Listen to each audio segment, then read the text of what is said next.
ونستعينه ونستغفره ونؤمن به ونتوكل عليه ونعوذ بالله من شرور أنفسنا ومن سيئات أعمالنا من يهده الله فلا مضل له ومن يضلله فلا هادي له ونشهد أن لا إله إلا الله وحده لا شريك له ونشهد أن سيدنا ومولانا محمدًا عبده ورسوله۔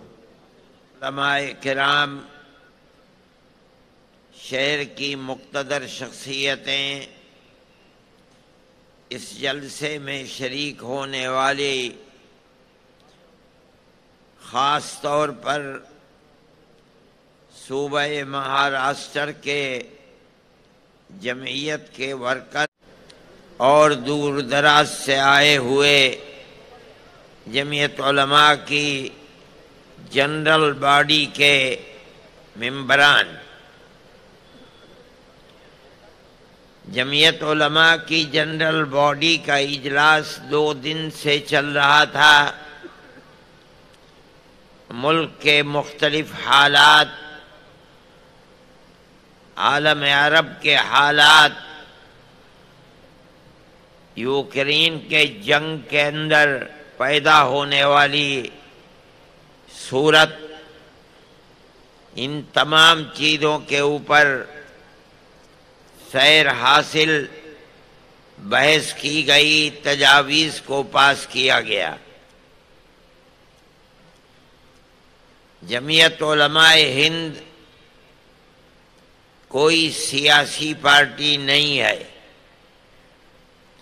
ملک کے اندر کرسی اقتدار پر کون آ کر بیٹھا اور کس کو اقتدار کی کرسی سے اٹھا کر باہر کر دیا گیا،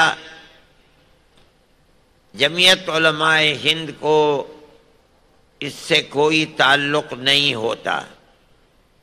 نہ ہم خود الیکشن لڑتے ہیں اور نہ الیکشن لڑنے والوں کے لیے پرچار کرتے ہیں، لیکن ملک ہمارا ہے۔ ہم ہمیشہ سے اس ملک میں رہتے چلے آئے ہیں۔ ہمارے آباء و اجداد ہمیشہ سے اسی ملک میں رہتے ہیں۔ ہمیں اپنے اس ملک سے تعلق ہے، محبت ہے۔ ہم اس ملک کو پھلتا پھولتا امن و امان اور پیار و محبت کا گہوارہ دیکھنا چاہتے ہیں، اور ہمارے اکابر جمعیت علماء ہند پہلے دن سے اس کے لیے کوشش کرتی رہی ہے۔ ہم بھی ان کے نقش قدم پر چل کر برابر اس کے لیے کوشش کر رہے ہیں۔ ملک کی آزادی سے پہلے انگریز کی غلامی کی زنجیر کو توڑنے کے لیے علماء تقریباً 150 سال تک کوشش کرتے رہے، مرتے رہے،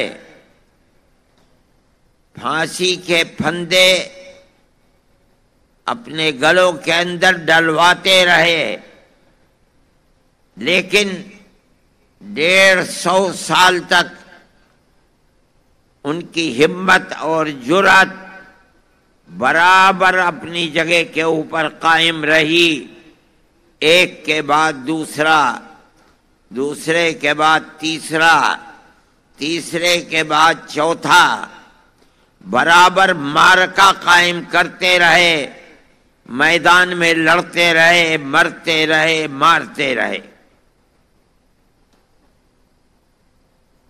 برادران وطن کو ساتھ لیا۔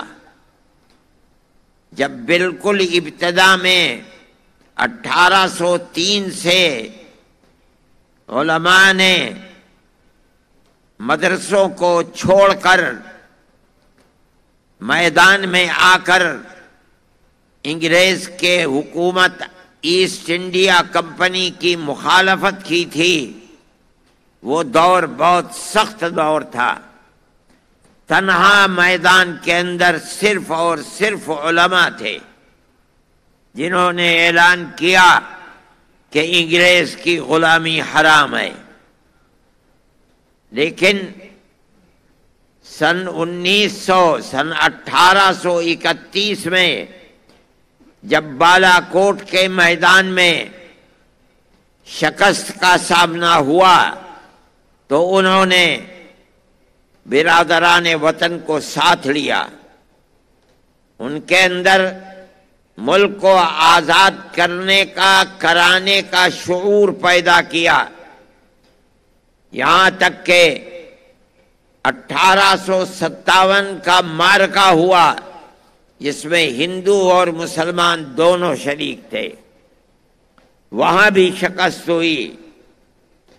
پھر 1880 سے لے کر 85 تک کانگریس کا وجود ہوا۔ حضرت گنگوہی رحمت اللہ علیہ سے ایک فتویٰ لیا گیا، پوچھا گیا کہ غیر مسلموں کی ایک جماعت قائم ہوئی ہے کانگریس، مسلمان جو تقریباً 80 سال سے ملک کی آزادی کے لیے قربانی دے رہے ہیں، کیا مسلمانوں کو ہندوؤں کے ساتھ اشتراک کر کے ملک کی آزادی کے لیے ان کو ساتھ لیا جائے اور اس میں شرکت کی جائے؟ حضرت گنگوہی رحمت اللہ علیہ کا فتویٰ آج بھی موجود ہے۔ انہوں نے فرمایا کہ اگر دین اور شریعت کی کوئی مخالفت نہیں ہوتی تو مسلمان کا ہندوؤں کے ساتھ اشتراک عمل جائز ہے۔ چنانچہ کانگریس میں داخل ہوئے۔ کانگریس کا بنیادی مقصد اس وقت صرف یہ تھا کہ 1831 اور 1857 میں جو دو جنگیں ہو گئی ہیں انگریزی حکومت کے ساتھ، اور جو انگریزی حکومت ملکہ برطانیہ سے لے کر یہاں تک جو ہندوستانیوں کے خلاف ایک ذہن بن گیا ہے، اس ذہن کو بدلا جائے۔ ملک کی آزادی ان کے سامنے نہیں تھی۔ آپ اگر تاریخ کو پڑھیں گے، سن 85 اور 83 کے اندر جو بات کانگریس کے جلسوں میں کہی گئی ہے وہ ملک کی آزادی کی نہیں ہے، بلکہ وہ صرف اتنی بات ہے کہ ہمارے اور ملکہ برطانیہ کی حکومت کے درمیان میں جو غلط فہمیاں پیدا ہو گئی ہیں ہم ان کو دور کرنا چاہتے ہیں۔ لیکن کانگریس کو اس نقطۂ نظر پر لا کر جمع کرنا کہ نہیں، ملک کی آزادی کے لیے کام کرنا چاہیے، یہ صرف ان مسلمانوں کا کام ہے جو حضرت گنگوہی رحمت اللہ علیہ کے فتوے کی بنیاد پر کانگریس میں گھسے اور کانگریس کے نقطۂ نظر کو تبدیل کر دیا۔ برابر یہ چیز چلتی رہی اور جمعیت علماء اپنا کام کانگریس کے اندر گھس کر کرتی رہی۔ یہ علماء کا کردار ہے اس ملک کی آزادی کے لیے۔ لیکن کوئی پلیٹ فارم علماء کا ایسا نہیں تھا کہ جس کے اوپر دوڑا جائے، یہاں تک کہ حضرت شیخ الہند رحمت اللہ علیہ جو آزادی وطن کے لیے انگریز کی مخالفت کی آگ ان کے سینے کے اندر تھی، انہوں نے پروگرام بنایا کہ ہم شمالی ہندوستان سے آزاد قبائل سے اپنی جماعت کو متحد کر کے وہاں سے انگریز کے خلاف جنگ کریں گے، اور وہاں قریب افغانستان تھا جو آزاد ملک تھا، ہم اس کی مدد لیں گے، اور ترکی کی خلافت اسلامیہ تھی اس سے ہم مدد لیں گے۔ ایک مدرسے کا آدمی ایسا پروگرام بنا کر ملک کی آزادی کے لیے کام کرے، یہ بڑی عجیب و غریب چیز تھی۔ کوئی پلیٹ فارم نہیں تھا، تنہا ایک آدمی اپنے ہزاروں شاگردوں کے ساتھ ملک کے باہر رہ کر کے اپنے ملک کی آزادی کے لیے کام کرے، یہ بڑی عجیب و غریب چیز تھی۔ انگریز غافل نہیں تھا، مولانا نے اس کے لیے سفر کیا۔ سعودی عرب اب بن گیا، اس وقت سعودی عرب نہیں تھا، حجاز مقدس گئے، ترکی حکومت سے مدد کی بات کی، لیکن وہیں ان کو گرفتار کر لیا گیا اور مالٹا کی جیل میں اپنے 4 ساتھیوں کے ساتھ بھیجا گیا۔ وہاں تقریباً 4.25 سال جیل میں رہے۔ جب آنے کی بات شہرت میں آئی کہ اب وہ قید بامشقت ختم ہونے والی ہے، ان کے اشارے سے ہندوستان کے اندر ابھی وہ جیل میں تھے۔ سن 1919 کے اندر جمعیت علماء کی بنیاد رکھی گئی، ابھی تک آئے نہیں تھے۔ سن 1920 میں حضرت تشریف لائے اور یہاں آ کر کے وہ فوراً اس پلیٹ فارم کے اوپر دوڑنے لگے۔ جمعیت علماء ہند کا دلی کے اندر جلسہ ہوا، اس میں حضرت شیخ الہند رحمت اللہ علیہ کو پہلا صدر بنایا گیا۔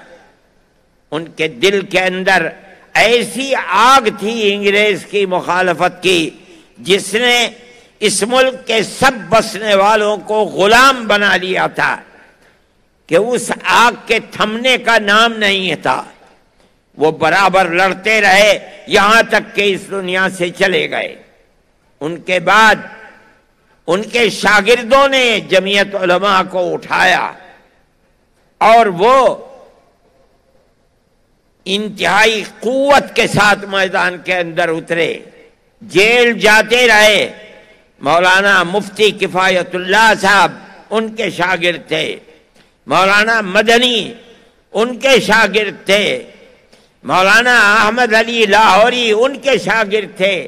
ان لوگوں نے اٹھایا اور اٹھا کر ملک کی آزادی کے لیے چلے، بار بار جیل جاتے رہے۔ کم و بیش اپنی 80 سالہ زندگی میں 10 سال انگریز کی جیلوں کے اندر گزارا۔ کیوں؟ اپنے اقتدار کے لیے نہیں، کرسی اقتدار پر بیٹھنے کے لیے نہیں، بلکہ اپنے ملک کو آزاد کرانے کے لیے۔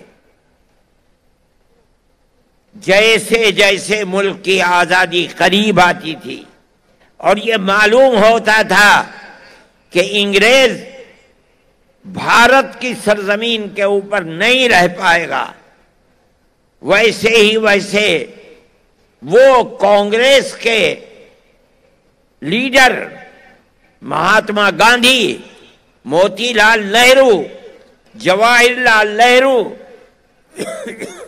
جمعیت علماء ہند کے پلیٹ فارم سے ان سے بار بار پوچھا جاتا تھا کہ ہمیں یہ یقین دلاؤ کہ ملک آزاد ہوگا تو ملک کا دستور سیکولر دستور ہوگا، جس کے اندر اگرچہ ہندو ملک کی اکثریت ہے لیکن ہر اقلیت کو اپنی مذہبی آزادی کے ساتھ جینے کا حق ہوگا۔ اور کانگریس کی قیادت جو رات اور دن ساتھ رہتے تھے ملک کی آزادی میں کام کرنے کے لیے، پروگراموں کو بنانے کے لیے، بار بار تحریری طریقے کے اوپر یہ وعدہ کرتے چلتے تھے کہ ملک آزاد ہوگا تو اس ملک کے اندر نظام نظام حکومت سیکولر ہوگا، جس کا مطلب ہے کہ گورنمنٹ کا کوئی دھرم اور مذہب نہیں ہوگا، بسنے والے اپنے اپنے مذہب کے مطابق اپنی زندگی کو گزاریں گے۔ اسی طرح ملک کا پیار و محبت باقی رہ سکتا تھا۔ یہ کام برابر چلتا رہا یہاں تک کہ ملک آزاد ہوا۔ ملک آزاد ہوا، ملک کی اور مسلمانوں کی بدقسمتی تھی کہ اس کے ساتھ ساتھ ملک تقسیم بھی ہو گیا۔ ملک کی تقسیم کے بعد غیر مسلم ایک طاقت کھڑی ہوئی فوراً، اور انہوں نے یہ بات کہی کہ جب مسلمانوں نے اپنا حق لے لیا اور پاکستان کا وجود بن گیا تو اب ہمارے ملک کا نظام سیکولر نظام نہیں ہوگا، یہاں کی بنیاد بھی ہندوتو کے اوپر ہوگی۔ کانگریس کی قیادت کو انہوں نے اس پر مجبور کیا کہ وہ تقسیم ملک کے اوپر دستخط کر دیں۔ یہ ایسی چیز تھی کہ جو جمعیت علماء سے وعدے کیے گئے تھے اس کے خلاف تھی۔ جمعیت علماء ہند کی لیڈرشپ ہاتھ پکڑ کر بیٹھ گئی اور کہا کہ آپ نے ہم سے وعدہ کیا ہے کہ ملک کی آزادی کے بعد ملک کا دستور سیکولر دستور ہوگا، اگر ملک کی تقسیم ہوئی ہے تو آپ نے تقسیم کے اوپر دستخط کیے ہیں۔ ہماری ٹوپیاں اچھلتی رہی ہیں، ہماری پگڑیاں پیروں کے اندر روندی گئیں، مگر ہم اپنے اس نقطۂ نظر سے پیچھے نہیں ہٹے کہ ملک تقسیم نہیں ہونا چاہیے۔ آپ نے ہم سے جو وعدے کیے ہیں ان وعدوں کو پورا کیجئے، ملک کی تقسیم میں آپ کا ہاتھ ہے، ہمارا ہاتھ ملک کی تقسیم میں نہیں ہے۔ یہ اتنی بڑی چیز تھی، شریف لوگ تھے، ان کو مجبور کر دیا کہ ملک کی تقسیم اگرچہ ہو گئی ہے لیکن ہندوستان کا دستور سیکولر دستور بنے گا۔ مسلمانوں کا قتل عام ہو رہا تھا۔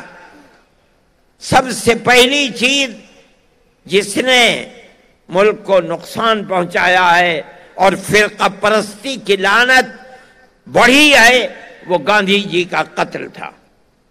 گاندھی جی جو کچھ کر رہے تھے، جو سبھائیں روزانہ بناتے تھے، وہ مسلمانوں کے قتل کو روکنے کے لیے، لیکن ملک کی نہیں بلکہ کانگریس کی وہ طاقت جس کے رگ و ریشے کے اندر فرقہ پرستی تھی، وہ طاقت نہیں چاہتی تھی، یہاں تک کہ اسی قاتل نے مولانا آزاد کے کہنے کے مطابق گاندھی جی کا قتل کرایا۔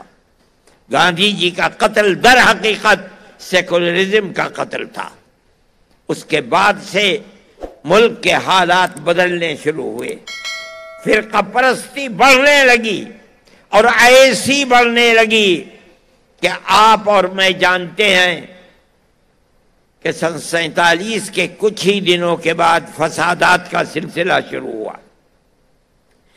کوئی ہندوستان کا قابل بیان ایسا شہر نہیں ہے جہاں فرقہ پرستوں کے ہاتھوں مسلمان کا خون نہ بہا ہو، ان کی دولت نہ لوٹی ہو، آگ نہ لگائی گئی ہو۔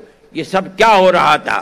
فرقہ پرستی تھی، فرقہ پرستی کا جنون تھا، کانگریس کی حکومتیں تھیں۔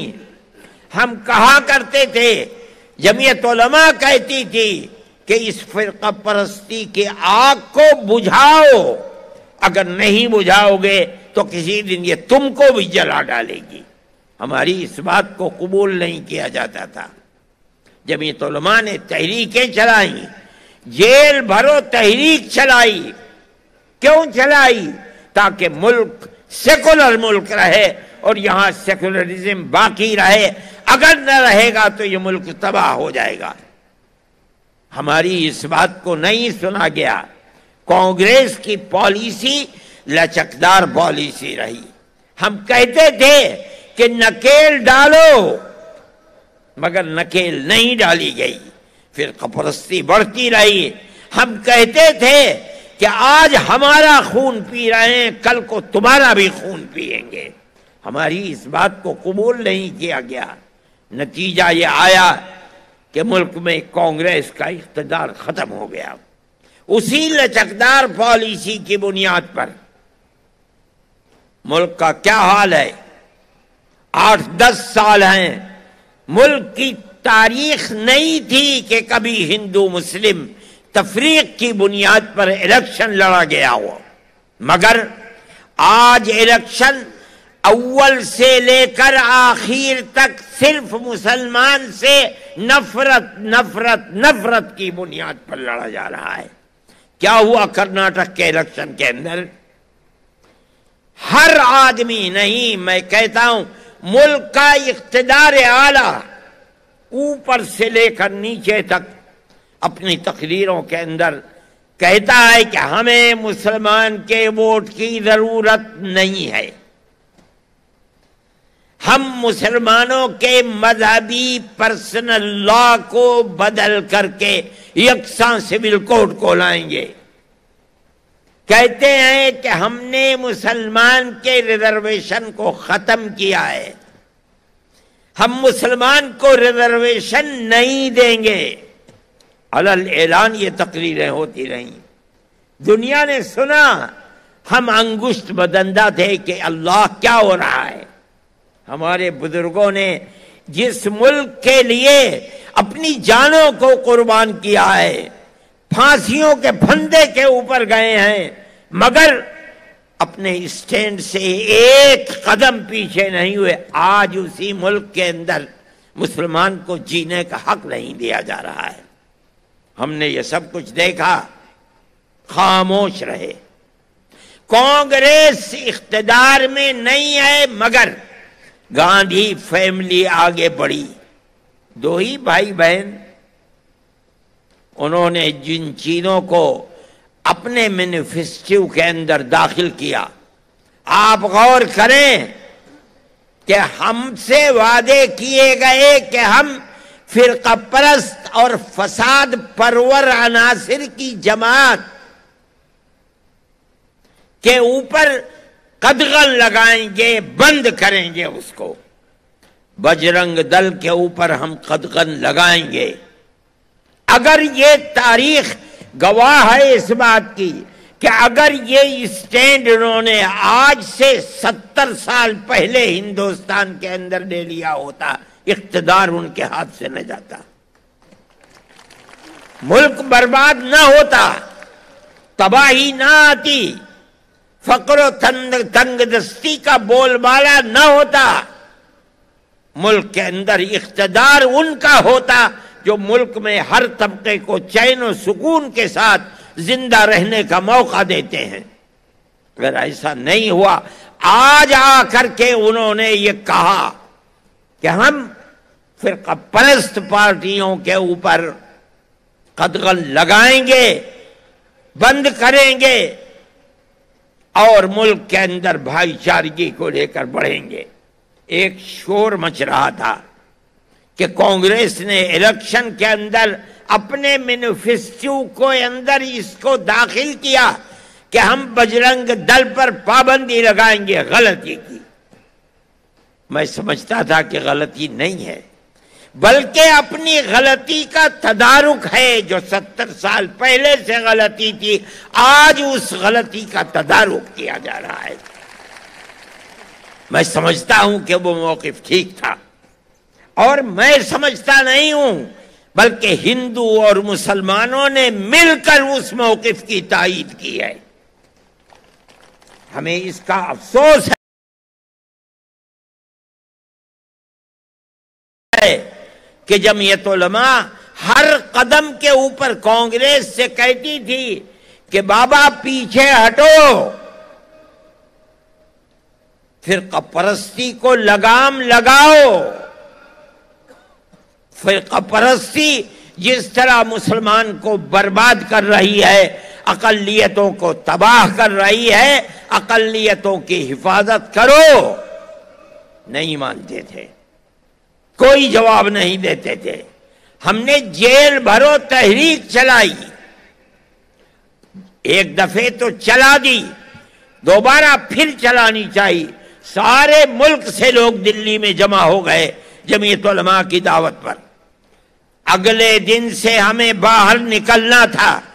جنرل شاہ نواز مرحوم سادے کاغذ پر اندرا جی کے دستخط کرا کے لائے اور یہ کہا ان لوگوں کے درمیان میں جو اگلے دن جیل جانے والے تھے کہ اندرا جی نے مجھے یہ دستخط کر کے بھیجا ہے اور یہ کہا ہے کہ جمعیت علماء اور کانگریس کا چولی دامن کا ساتھ ملک کی آزادی میں رہا ہے. آج جمعیت علماء کانگریس کے خلاف کھڑی ہو جائے، اس سے زیادہ خراب کوئی چیز نہیں ہے. میں دستخط کر کے بھیجتی ہوں، آپ کا جو مطالبہ ہو آپ وہ مطالبہ لکھ دیں، وہ منظور ہے. میں اس مجلس میں شریک تھا، مسجد کے اندر جہاں جنرل شاہ نواز کی تقریر ہو رہی تھی. جمعیت علماء نے اپنے مطالبات لکھے، دیے، سب کچھ ہوا، لیکن ملک کی فرقہ پرستی اتنی طاقتور ہے کہ ان مطالبات کے اوپر فرقہ پرستوں پر لگام نہیں لگائی جا سکی. میرے بھائی، جمعیت علماء برابر لڑتی رہی، ہم آج بھی لڑ رہے ہیں. میں کانگریس کی حکومت ہے، میں راہل کے پاس گیا اور میں نے کہا کہ ملک میں کیا ہو رہا ہے. مسلمان بچے اور جوان جو پڑھنے والے ہیں، کالجوں کے اندر پڑھ رہے ہیں، ان کو پکڑ پکڑ کر ملک دروہی بنا کر کے، غدار بنا کر کے جیلوں کے اندر بند کیا جا رہا ہے. اور آپ کھڑے ہوئے دیکھ رہے ہیں. کل کو کیا آپ کو میدان میں جا کر کے مسلمان سے ووٹ نہیں لینا ہے؟ کیا ہوگا؟ 10 سال 15 سال ہو گئے ہیں. جمعیت علماء فکر کرتی ہے، کانگریس کو کوئی فکر نہیں ہے. کیوں ایسا ہو رہا ہے؟ کہنے لگے تو کیا ہو؟ میں نے کہا میری 2 تجویزیں ہیں. ایک کمیٹی بنائیے جس کے اندر دلی کے اندر مسلمان بھی ہو، ہندو بھی ہو، سکھ بھی ہو، مختلف اقلیتوں کے لوگ ہوں جن کو آپ ایماندار سمجھتے ہیں، اور ان کو بیٹھال دیجئے.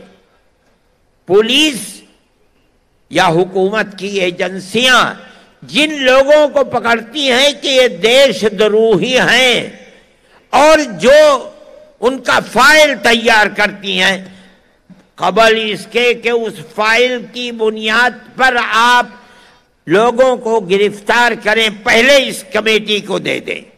یہ کمیٹی اس کے اوپر غور کرے کہ یہ فائل اس لائق ہے کہ اس کو پکڑا جائے یا نہیں ہے. اگر یہ ثابت ہے کہ وہ دیش دروہی ہے، آپ چوراہے پر کھڑے کر کے گولی مار دیں، ہم نہیں آپ سے کہیں گے آپ نے کیوں مارا. لیکن اگر یہ کمیٹی کہتی ہے کہ ثبوت اس لائق نہیں ہے، تو آپ اس کو جیل میں بند کر کے اس کی زندگی، اس کی ماں کی زندگی، اس کے باپ بچوں کی زندگی، اس کی بیوی کی زندگی کو خراب کریں. یہ چیز کبھی قبول کرنے والی نہیں ہے. دوسری چیز، میں نے کہا دوسری چیز میں پیش کرتا ہوں. لوگ، پولیس، گورنمنٹ کی ایجنسیاں پکڑ کر جیل میں بند کر دیتی ہیں. گواہ، کسی کے گواہ 10 ہیں، کسی کے گواہ پولیس لے کر کے 50 آتی ہے، 100 لاتی ہے، 150، 200، 250، 300 گواہ. یہ 300 گواہ پیش ہوتے ہوتے ہوتے ہوتے 10-15 سال ہو جاتے ہیں، گواہ نہیں آتے. ملزم لکھنؤ میں ہے، کیس رامپور میں چل رہا ہے. جس تاریخ کے اندر عدالت میں حاضری ہے، وہاں سے ہتھ کڑی ڈال کر کے اس کو لاتے ہیں. دن بھر بیٹھا رہتا ہے رامپور میں، شام کو لے کر کے لکھنؤ جاتے ہیں. کیوں؟ صاحب گواہ نہیں آیا. میں نے کہا کہ گواہوں کو پولیس نے پیش کیا ہے، اس نے فہرست بنائی ہے، آپ پولیس کو ذمہ دار بنائیں 6 مہینے، سال بھر، 1.5 سال، 2 سال وہ گواہوں کو لے کر کے آئے، یہ پولیس کی ذمہ داری ہے۔ اگر پولیس گواہوں کو نہیں لا پاتی ہے، آپ اس ملزم کو آزاد کر دیجئے، مقدمہ چلائیے، یہ رکشہ چلائے گا اور اپنے مقدمے کو چلائے گا، خرچ پورا کرے گا، اس کو برباد مت کیجئے۔ کہنے لگے اچھا یہ بتاؤ کتنے ملزم ہیں جو جیلوں کے اندر بند ہیں، مجھے اس کی فہرست دو۔ میں نے کہا بہت اچھی بات ہے۔ میں باہر آیا اور آ کر میں نے ساری پارٹیوں کو، جو میڈیا کے اندر لوگ تھے، ان سے کہا کہ بھئی مجھے فہرست چاہیے، کسی کے پاس فہرست ہی نہیں۔ 8 دن کے بعد ان کا فون آیا کہ جو وعدہ کیا تھا کہاں ہے فہرست؟ میں نے کہا میں فہرست تیار کر رہا ہوں، میں نے اخبارات کے اندر دیا، اپنے لوگوں سے کہا کہ جہاں جہاں دیش دروہی کے مقدمے کے اندر آدمی جیل میں ہے، اس کا نام، کس جیل میں ہے، کتنے دن سے ہے، کون پیروی کر رہا ہے، اس کا نام اور اس کا موبائل نمبر مجھ کو دیں۔ پورے ہندوستان سے جمع ہو گئے اور یہ بتائیں کہ کتنے سال سے جیل میں ہے۔ میں نے ایک فہرست بنائی، 18 سال اس وقت تھے، 18 سال سے اتنے لوگ ہیں، یہ نام ہیں، اور ان کے پیروکار یہ ہیں، فلاں جیل میں ہے۔ 17 سال سے اتنے ہیں، 16 سال سے اتنے ہیں، 15 سال سے اتنے ہیں، 10 سال تک میں نے یہ فہرست بنائی مکمل نمبرات کے ساتھ، اور 10 سال کے بعد پھر میں نے نام لکھ دیے کہ اتنے ہیں۔ میں گیا پھر پڑھا اس فہرست کو اور مجھ سے کہنے لگے کیسے یہ فہرست ملی؟ میں نے کہا کہ میں نے لاکھوں روپیہ جمعیت علماء کا خرچ کر کے اس فہرست کو بنایا ہے، اور ایک ایک نام درست ہے، آپ تحقیق کر لیجئے۔ کہنے لگا اچھا دیکھو میں کیا کرتا ہوں۔ جوان آدمی ہے، میرے دل میں یہ بات آئی کہ بہت کچھ ہو سکتا ہے کہ ان بیچاروں کی مشکلات ختم ہو جائیں۔ اگلے دن میرے پاس ڈپٹی ہوم منسٹر کا فون آیا، میں دلی ہی میں تھا تو میں ملنے کے لیے آنا چاہتا ہوں۔ میں نے کہا آپ نہ آئیے، لوگ دیکھیں گے تو میری جان مصیبت میں آ جائے گی، کسی کی کچھ ضرورت ہے، کسی کی کچھ ضرورت ہے، میں آپ کے پاس آتا ہوں۔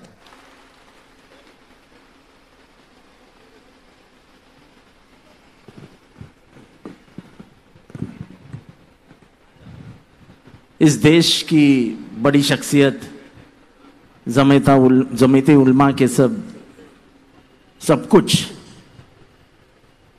مولانا ارشد مدنی صاحب، بیٹھے ہوئے سبھی بڑے بڑے مولانا عالم جی، اور میرے سامنے بیٹھے ہوئے میرے بھائی، السلام علیکم۔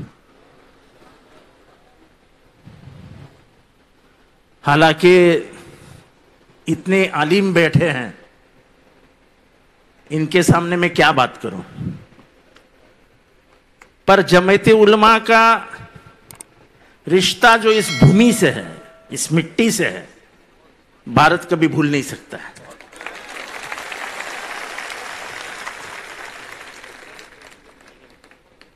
جب بھی آزادی کی جنگ یاد آتی ہے تو پھر 1803 ہو، 1818 ہو، 1857 ہو، 1862 ہو، اس دور میں اگر انگریزوں کو صحیح معنوں میں اپنے تلوار سے رکایا تھا کسی نے، اپنے طاقت سے کسی نے رکایا تھا، تو یہ ماننے میں کوئی غلط بات نہیں ہے کہ سب مولانا تھے۔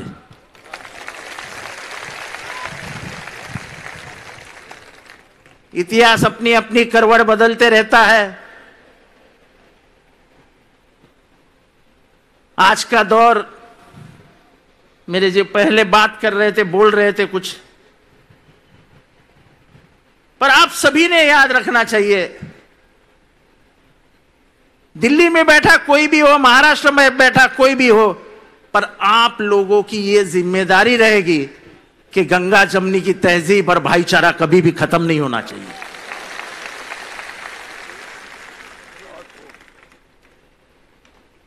بدلتے ہوئے دور تو آتے رہتے ہیں، ہوائیں چلتی رہتی ہے، نکل بھی تو جاتی ہے۔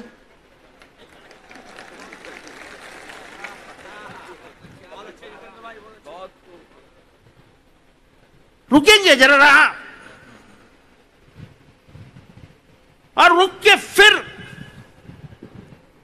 جلد بازی کبھی نہیں کریں گے۔ ہم پھنس کھا جاتے ہیں، ہم جلد بازی میں پھنس جاتے ہیں۔ میں ہمیشہ میرے تقریروں میں کہتے رہتا ہوں کہ مجھے ہنسی آتی ہے جب لوگ بھارت کے مسلمانوں سے اس دھرتی پہ تمہارا پیار ہے کہ نہیں اس کی گواہی مانگتے ہیں، تو ہمیشہ ایک اس میں جواب دیتا ہوں کہ جب سونے کا چمچہ ڈال کے ہم کو پاکستان بلایا تھا تب ہم نے کہا یہ ماں سے ہمیں پیار ہے، ہم یہی اپنے ماں کے ساتھ رہیں گے۔ ایک بار اتنا بڑا سرٹیفکیٹ دینے کے بعد اور کیا چاہتے ہو آپ؟ اور میں آپ سے بھی کہتا ہوں سرٹیفکیٹ دینے کی کوئی ضرورت نہیں ہے۔ جیسے میں ہمیشہ کہتا ہوں کہ کسی کے انڈورسمنٹ کی، کسی کے کہنے کی ضرورت نہیں کہ جتیندر ایوارڈ ہندو ہے۔ جتیندر ایوارڈ ہندو ہے اور ہندو کر کے مرے گا، لیکن اس کے ورتن سے کوئی سمبند نہیں۔ آپ کا دھرم آپ کو ورتن انسانیت کی طرف لے کے جاتا ہے۔ اسلام وہی سکھاتا ہے جو ہمارے ہندوؤں میں سکھایا جاتا ہے، انسانیت، پیار، اپناپن۔ ہم یہ سب چھوڑ کے جو کچھ آج دیکھ رہے ہیں، ملک میں ایک گھبراہٹ ہے، سچائی بولنا ظلم ہو گیا ہے، کون کب گھر میں گھس آئے گا پتہ نہیں ہے۔ یہ ایسے حالات اس دیش میں کبھی نہیں دیکھے تھے۔ جو کچھ ہوا ہے کرناٹک میں، تھوڑی سی سانس ہم لے رہے ہیں۔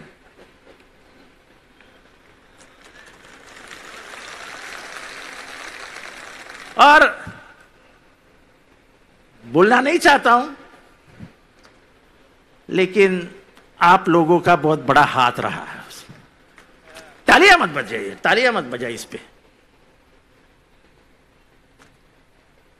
مہاراشٹر میں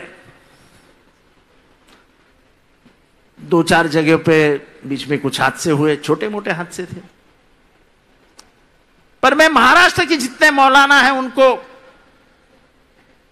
یہ بتانے آیا ہوں کہ شانت رہیے، اگر کچھ ہوتا بھی ہے تو کھینچ لیجئے اپنے آدمیوں کو اور بند کر کے رکھ دیجئے، وہ چاہتے ہیں کہ تم غصہ ہو جاؤ۔ برف لگ دیجئے یہاں پہ، یہ دور ایسا ہے۔ وہ جو تمہارے ہاتھ سے کروانا چاہتے، میں اوپر والے سے دعا کروں گا کہ تمہارا ہاتھ باندھ دیے جائے، تاکہ وہ جو چاہتے ہیں وہ نہیں ہونا چاہیے۔